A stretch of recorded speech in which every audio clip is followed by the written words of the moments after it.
देशभरात रमजान ईद मोठ्या उत्साहात साजरी केली जात आहे। बुलढाणा जिल्ह्यात देखील ईद साजरी केली जात आहे। आज बुलढाण्यातील ईदगाहावर जाऊन काँग्रेसचे प्रदेशाध्यक्ष हर्षवर्धन सपकाळ यांनी शुभेच्छा दिल्या आहेत। तर बलसागर भारत हो, विश्वात शोभूनी राहो अशी कामना त्यांनी केली आहे। तर जातीवाद धर्मवादाचे संकट देशावर घोंगावत आहे आणि यातून भारतात तोडाफोडा ही इंग्रजांची नीती होती, ती नीती काही घटक वर्ग जोपासत आहे। यातून मुक्ती मिळो आणि समस्त भारतीयांना ईदच्या शुभेच्छा काँग्रेसचे प्रदेशाध्यक्ष हर्षवर्धन सपकाळ यांनी दिले आहे।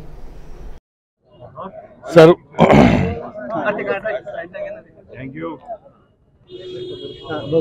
महाराष्ट्राची संस्कृती, महाराष्ट्राची परंपरा तथा भारताचं वैशिष्ट्य म्हणजे विविधता ते एकता ही भारत की विशेषता, आणि या विशेषतेनुसार सर्व जाती धर्माच्या पंथाच्या सर्व वर्गांनी आपण एकत्र येऊन सगळे सण उत्सव साजरे केले पाहिजे।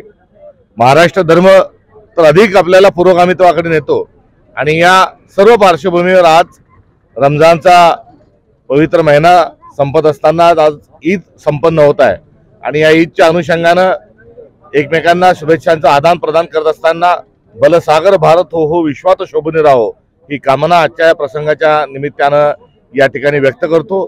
खूप मोठे मोठे संकट आहेत, जातीवादाचं धर्मवादाचं एक संकट आपल्या देशावर घोघत आहे आणि यातून भारतात तोडाफोडा आणि राज्य करा ही इंग्रजांची जी नीती होती ती दुर्दैवाने आजही काही घटक काही वर्ग त्याची जोपासणूक करत आहे।